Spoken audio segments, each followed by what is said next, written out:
Oziọma ọdịnala Igbo Mission na Ovus Mechatronics Institute ka na-aga n'ihu na ịkwalite omenala Igbo.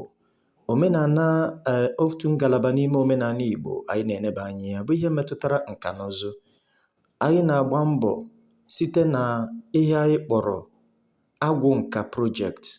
Agwụ nka project bụ ihe anyị ji akwalite ndị Igbo, akwalite ndị ntorobịa ka ha ghọta na nka na ụzụ, sayensị and teknọlọji sokwa na omenala Igbo. Ka anyị wepụ ha anya n'ife metụtara ụmụ ihe ọgwụ ego na ọkaite. Ọ ya ka anyị na-eme.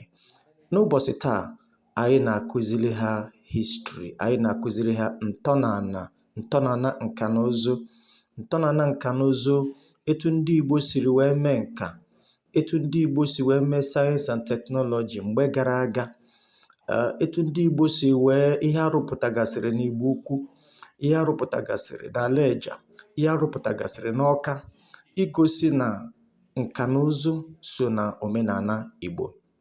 Anyị metụkwara aka na etu ndị Igbo si wee nọ agha Biafra. Nke a gosikwere na ihe metụtara nka na ụzụ, ya bụ sayensị and teknọlọji, dị na ọbara ndị Igbo.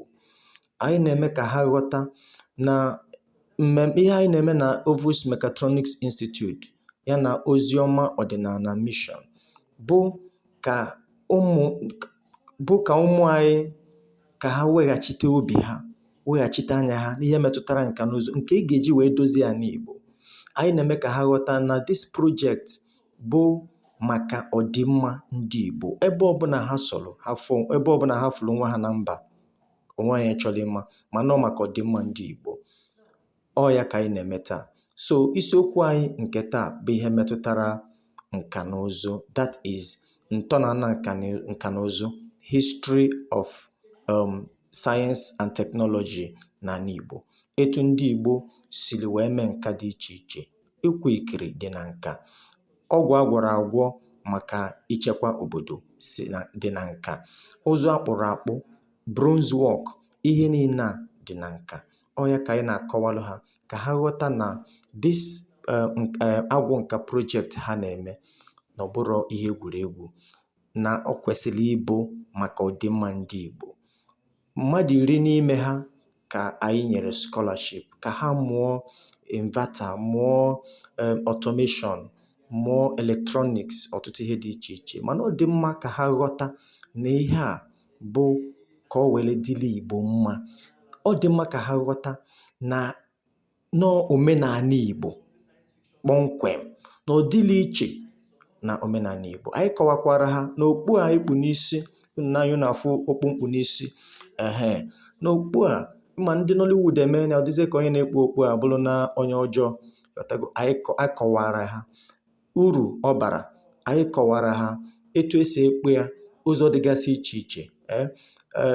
Site taa gaba, anyị kpebiri na ọ ga-esozi na okpu nka na ụzụ anyị. Mgbe ha ga-anọ na-akpa nka, mgbe ha ga-anọ na-arụ ụmụ eletrọniks dị iche iche, ha ga-ekpu okpu a n'isi maka ha aghọtago ihe anyị na-ekwu maka ya taa. So anyị na-ekọwara ha na nka na ụzụ so na omenala Igbo, na nka na ụzụ dịbara gboo, na omenala abụrụ sọsọ mgbe e gburu anụ ọkụkọ, na ọ bụrụ sọsọ mgbe itiri mmọnwụ.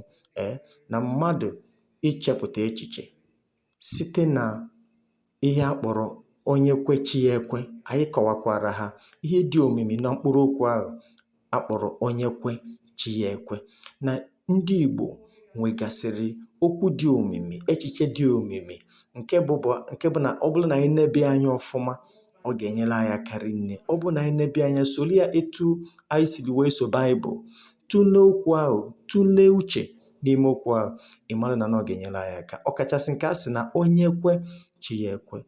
Anyị gbara ha obi, anyị gbara ha ume, ha jisie ike, ha kweta na ndị Igbo ga-adị mma, ha kweta na agwụ nka ga-eme ka ife ha na-eme wee pụtakwa ife.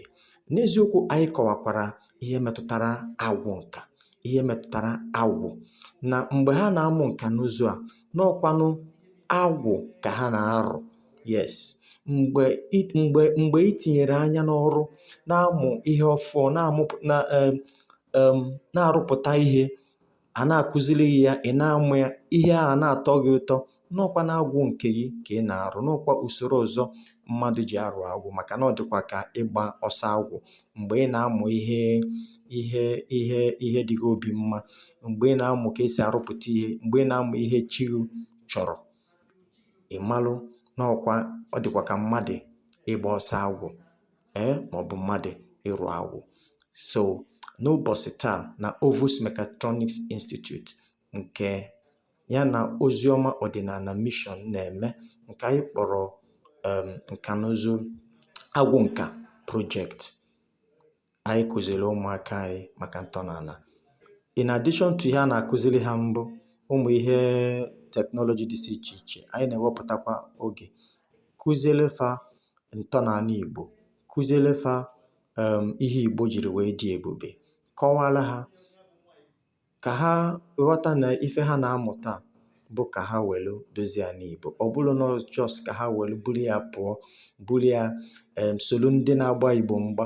Ọ bụrụkwa fa amụsịa ihe niile ha na-amụ, ha esolu ndị ilo ndị Igbo weluzie ife a ha mụtara wee na-ebuso Igbo agha.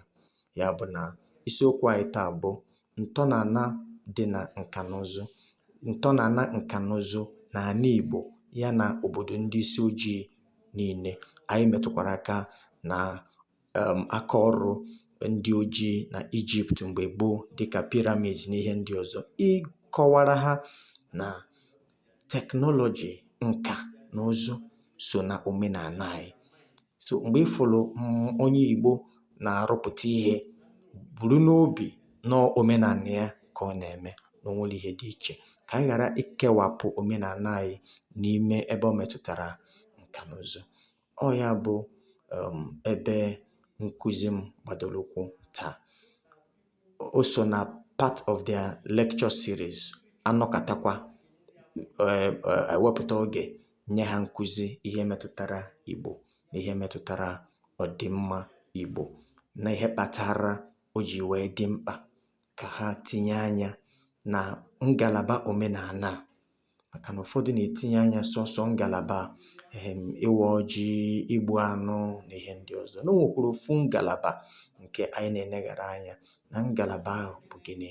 Bụ ihe metụtara nka na ụzụ, na nka na ụzụ dị na omenala Igbo. Anyị tinyekwara ọnụ n'ihe metụtara ikenga, kọwaa na ikenga bụ ike ha ji aga, na onye ọbụla nwere ike, ihe na-edu ya na mmụọ na ihe na-edu ya n'ife. Kọwara ha uru ọ bara itinyekwa anya n'ihe metụtara ihe mmụọ. Kọwara ha etu mba ndị ọzọ dịka India, dịka China siri wee tinye anya n'ihe metụtara mmụọ anabe ha. Site na ya, taa ha na-emezi ife dị ebube, ha na-emezi ihe na-atụzi ụwa n'anya.